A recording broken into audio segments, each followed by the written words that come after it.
यहाँ से हम लोग जाना नहीं चाह रहे। 18 पंचायत 56 गाँव डूबा। बेटे हैं हमारे, देवी देवता हैं, सुरंग में हैं, कहीं पहाड़ में हैं, तो उनके लिए हम कहाँ गुलामगिरी करेंगे बताओ। हम लोग यहाँ से जाएंगे नहीं, भले जान दे देंगे। विकास के नाम पर बस्तर को उजाड़ने का काम, यहाँ के गरीब को उजाड़ने का काम भाजपा की सरकार करती है। बोधघाट परियोजना के नाम से हम आदिवासियों को खाली कराने का प्लान करती है, इसके नाम से लोन उठाती है। आधा बस्तर मतलब विनाश की, और देवी देवता, जल जंगल जमीन ये सब।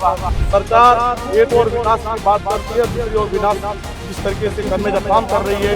रोड नहीं के बराबर है, उस पे सरकार का ध्यान नहीं जा रहा है, ना स्कूल पे जा रहा है, ना ही हॉस्पिटल पे जा रहा है। जी हम लोग मुख्यमंत्री के पास भी गए थे, आपके लिए कॉलोनी बना दूंगा। तो सीएम सर बोले कि हम आपका अगर नहीं बोलेंगे तो हम नहीं बनाएंगे, लेकिन मुंह में बोलने से नहीं होगा, लिखित में देना चाहिए।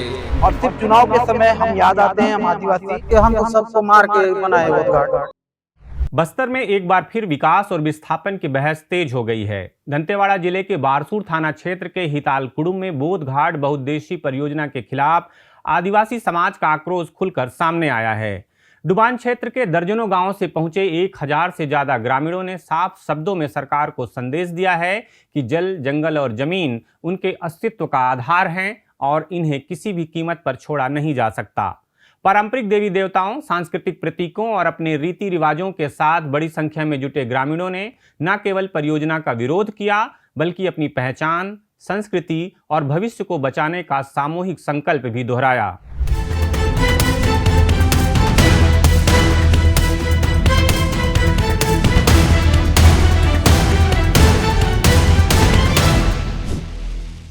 खबरों की खबर में आपका स्वागत है। मैं प्रफुल्ल ठाकुर हूं और आप देख रहे हैं सीजी खबर।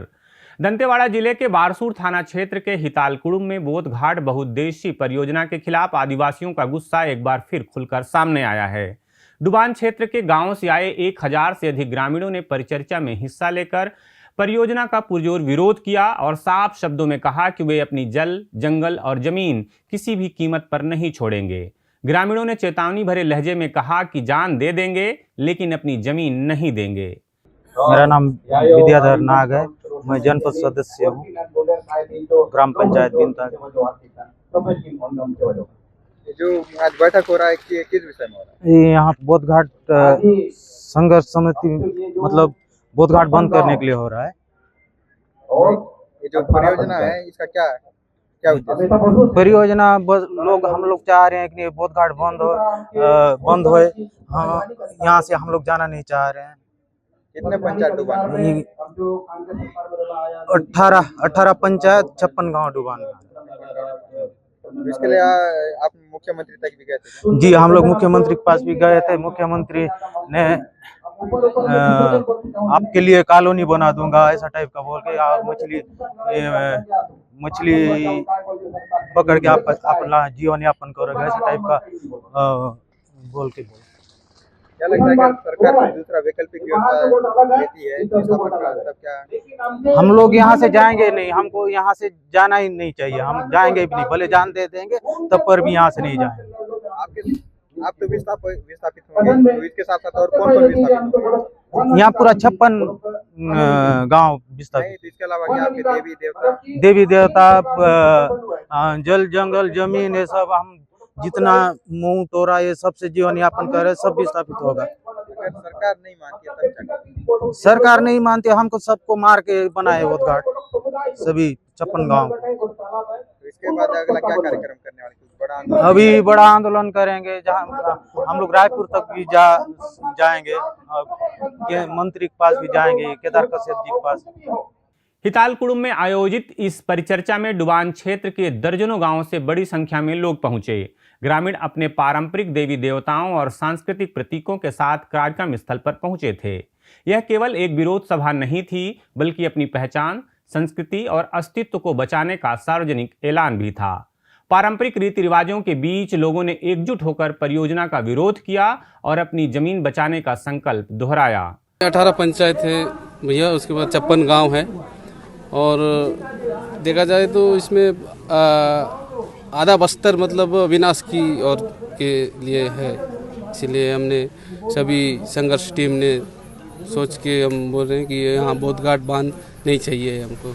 पिछले बार जब सीएम सर से हमने रायपुर मिलने गए थे तो सीएम सर बोले कि हम आपसे जनता से 10 बार मिलेंगे और आपके साथ चर्चा करने के बाद हम आपको बोधघाट बनाने की सोचेंगे, या तो फिर अगर आप जनता अगर नहीं बोलेंगे तो हम नहीं बनाएंगे, बोल दिए थे। लेकिन मुंह में बोलने से नहीं होगा, लिखित में देना चाहिए। तो हम तो चले जाएंगे, लेकिन पूर्वज से जो बैठे हैं हमारे देवी देवता हैं, सुरंग में हैं, कहीं पहाड़ में हैं, वो कहाँ ले जाएंगे? उनके लिए हम कहाँ गुलामगिरी करेंगे बताओ। पिछले बार हम यहाँ 3 दिवसीय वाला कार्यक्रम जो किए थे आंदोलन के लिए, उसको अब उस समय तो बोले कि नक्सली है ऐसा बोले, अभी तो नक्सली समाप्त हो गया, सरकार घोषित किया, नक्सली खत्म हो गया।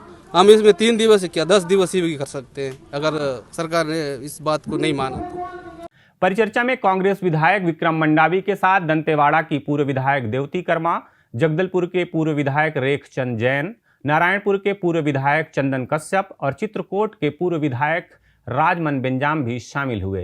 कई वरिष्ठ कांग्रेस नेताओं ने मंच साझा करते हुए ग्रामीणों की मांगों का समर्थन किया और कहा कि विकास के नाम पर आदिवासियों की जमीन और जंगल छीनना स्वीकार नहीं किया जा सकता। ग्राम इतुलपुड़े में इस क्षेत्र के 18 पंचायत के लगभग 56 गांव से भारी संख्या में ग्रामीण एकत्र हुए हैं और सबका एक ही मांग है कि बोधघाट परियोजना बंद हो। निश्चित तौर पर बोधघाट परियोजना अगर यहाँ पर चालू होता है फिर से तो कहीं न कहीं 56 गांव के लगभग 50,000 से ज्यादा लोग प्रभावित होंगे। आज हम सब ने यहाँ पर आकर मैंने एक विधायक के तौर पर अपना समर्थन दिया है और साथ ही हमारे कांग्रेस के प्रदेश अध्यक्ष आदरणीय दीपक बैज जी ने भी एक समर्थन पत्र मेरे माध्यम से यहाँ पर भिजवाया है और हम बस्तर के पूरे पूर्व विधायक हमारे सभी साथी यहाँ पर आकर अपनी पार्टी और अपनी तरफ से आज यहाँ पर समर्थन दिए हैं। और हम सरकार से मांग करते हैं कि सरकार एक और विकास की बात करती है, दूसरी ओर विनाश जिस तरीके से करने का काम कर रही है बोधघाट परियोजना के माध्यम से उसे तत्काल बंद करे और ग्रामीणों के मांग पर, यहाँ के आदिवासियों के मांग पर तत्काल बोधघाट जो परियोजना अगर वो चालू करने की स्थिति में है तो उसे वापस ले और बंद करे। ये मांग हम आज से आपके माध्यम से सरकार से, शासन से, प्रशासन से कर रहे हैं। अगर ये बोधघाट परियोजना बंद नहीं करता है तो आने वाला समय हम ग्रामीणों के समर्थन के साथ में बोधघाट परियोजना के विरोध में एक बड़ा जन आंदोलन के साथ विरोध प्रदर्शन करेंगे। बड़ी संख्या में 18 पंचायत के लगभग 3 से 4 जिलों के और 56 गाँव के 40 से 50 हजार लोग प्रभावित हो रहे हैं, तो आप इतनी बड़ी संख्या कहाँ विस्थापित करेंगे? और कहीं ना कहीं मैं जहाँ तक समझता हूँ ये बस्तर के विकास के लिए नहीं, बस्तर के विनाश के लिए होगा। और जब जब भारतीय जनता पार्टी की सरकार बनती है तब तब विकास के नाम पर बस्तर को उजाड़ने का काम, यहाँ के गरीबों को उजाड़ने का काम करने का काम भाजपा की सरकार करती है। आज पूरे बस्तर को, बस्तर के जल जंगल जमीन को, खनिज संसाधनों को लूटने का काम भारतीय जनता पार्टी सरकार कर रही है, जिसका हम विरोध करते हैं।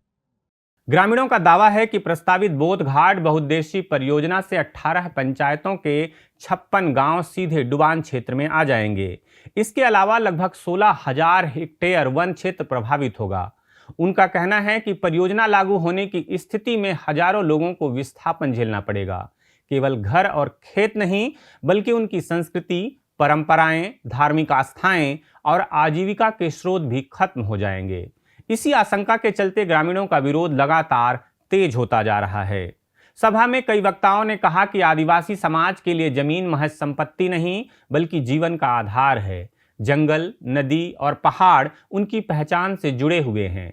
ऐसे में यदि परियोजना के कारण गांव उजड़ते हैं तो उसका असर केवल आर्थिक नहीं होगा बल्कि सामाजिक और सांस्कृतिक स्तर पर भी गहरा होगा। ग्रामीणों ने यहां तक कहा कि यदि सरकार किसी भी कीमत पर परियोजना लागू करना चाहती है तो पहले डुबान क्षेत्र के सभी लोगों को गोली मार दे, लेकिन वे अपनी जमीन छोड़ने के लिए तैयार नहीं हैं। मेरा नाम सुहेल कुमार नाग है, भीम आर्मी प्रदेश उपाध्यक्ष। और इस समय मैं यहाँ पे इसलिए आया हूँ कि बोधघाट परियोजना 1979 से चल रहा है, कंटिन्यू 47 साल हो चुका है। 47 साल के बाद भी आज आदिवासियों के पास कोई समाधान नहीं है। साथ ही यहाँ पे सिर्फ और सिर्फ सत्ता परिवर्तन होता है और सिर्फ चुनाव के समय हम याद आते हैं हम आदिवासी, और चुनाव के बाद हम कौन है ये इनको याद नहीं रहता है। और जब भी जो भी सरकार आती है, चाहे वो कांग्रेस हो या बीजेपी हो, दोनों के दोनों सिर्फ और सिर्फ बोधघाट परियोजना के नाम से हम आदिवासियों को खाली कराने का प्लान करती है, इसके नाम से लोन उठाती है और जल्दी से जल्दी बोलती है कि यहाँ पे 56 गांव है, सबको विस्थापित करके दूसरे जगह भेज दिया जाएगा और यहाँ पे बोधघाट परियोजना स्टार्ट होगा। लेकिन बोधघाट परियोजना में फायदा किसको हो रहा है? क्या आदिवासियों को बोधघाट योजना में फायदा हो रहा है? लेकिन देखा जाए तो कई पंचायत हैं और कई गांव हैं जो डूब रहे हैं, कई सारे रोड है वो भी रोड नहीं के बराबर है, उस पे सरकार का ध्यान नहीं जा रहा है, ना स्कूल पे जा रहा है, ना ही हॉस्पिटल पे जा रहा है, लेकिन सिर्फ और सिर्फ योजनाओं पे जा रहा है। और बोधघाट जो परियोजना जो चल रहा है ये कहीं ना कहीं आदिवासियों को खाली करने का ये योजना है। बोधघाट परियोजना का इतिहास भी कम विवादित नहीं रहा है। इंद्रावती नदी पर प्रस्तावित इस परियोजना की आधारशिला वर्ष 1979 में रखी गई थी। उस समय योजना के तहत 125 मेगावाट बिजली उत्पादन के लिए 4 इकाइयों की स्थापना का प्रस्ताव था। करीब 90 मीटर ऊंचे बांध के निर्माण की योजना बनाई गई थी, जिसके कारण 13,783 हेक्टेयर से अधिक भूमि डूब क्षेत्र में आने वाली थी। इसमें 5,700 हेक्टेयर से ज्यादा घने वन क्षेत्र भी शामिल थे। परियोजना को जनवरी 1979 और बाद में फरवरी 1985 में पर्यावरणीय स्वीकृतियां मिली, लेकिन इसके खिलाफ आदिवासी समुदायों और पर्यावरणविदों ने लगातार सवाल उठाए। बढ़ते विरोध को देखते हुए वर्ष 1987 में वन एवं पर्यावरण मंत्रालय ने अपने सचिव की अध्यक्षता में एक जांच समिति गठित की। इसके बाद 1989 में भारतीय वन्यजीव संस्थान को भी परियोजना के संभावित प्रभावों का अध्ययन करने की जिम्मेदारी सौंपी गई। दोनों रिपोर्टों में पर्यावरण और पारिस्थितिकी पर गंभीर प्रतिकूल प्रभाव पड़ने की आशंका जताई गई थी। रिपोर्टों में वन क्षेत्र, जैव विविधता और स्थानीय समुदायों पर पड़ने वाले असर को लेकर चिंता व्यक्त की गई। यही वजह रही कि वर्ष 1994 में परियोजना को वन स्वीकृति देने से इनकार कर दिया गया और यह योजना लंबे समय तक ठंडे बस्ते में पड़ी रही। हालांकि बड़े बांधों और सिंचाई परियोजनाओं की उपयोगिता तथा उनके सामाजिक पर्यावरणीय दुष्प्रभावों पर दुनिया भर में जारी बहस के बीच छत्तीसगढ़ सरकार ने बोधघाट परियोजना को फिर से आगे बढ़ाने का फैसला किया। सरकार की इस घोषणा के बाद सबसे तीखी प्रतिक्रिया बस्तर से ही सामने आई। विभिन्न जन संगठनों, आदिवासी नेताओं और सामाजिक कार्यकर्ताओं ने परियोजना का विरोध शुरू कर दिया। उनका तर्क है कि विकास की कीमत आदिवासियों के विस्थापन और जंगलों के विनाश के रूप में नहीं चुकाई जानी चाहिए। दूसरी ओर राज्य सरकार परियोजना के संभावित लाभों को सामने रख रही है। हालांकि सर्वेक्षण का काम अभी पूरी तरह पूरा नहीं हुआ है, फिर भी सरकार का दावा है कि इस परियोजना से दंतेवाड़ा, बीजापुर और सुकमा जिलों में नहरों के जरिए 3,66,580 हेक्टेयर क्षेत्र को सिंचाई सुविधा मिल सकेगी। सरकार इसे बस्तर के कृषि विकास और जल प्रबंधन के लिए महत्वपूर्ण परियोजना बता रही है। दशकों पुरानी यह परियोजना आज फिर बस्तर की राजनीति, सामाजिक विमर्श और जन आंदोलनों के केंद्र में आ गई है। आने वाले दिनों में सर्वेक्षण, जन सुनवाई और प्रशासनिक प्रक्रियाओं के साथ इस मुद्दे पर बहस और तेज होने की संभावना है। सबसे बड़ा सवाल यही है कि विकास की परिभाषा क्या होगी और क्या विकास की कीमत उन लोगों को अपने घर, जंगल, जमीन और सांस्कृतिक पहचान खोकर चुकानी पड़ेगी जो पीढ़ियों से इन संसाधनों के साथ जीवन जीते आए हैं। फिलहाल हिताम कुडुम से उठी आवाज ने सरकार और प्रशासन दोनों के सामने कई सवाल खड़े कर दिए हैं, जिनके जवाब आने वाले समय में बस्तर की दिशा और दशा दोनों तय करेंगे। खबरों की खबर में फिर किसी खबर पर आपसे होगी बात। नमस्कार।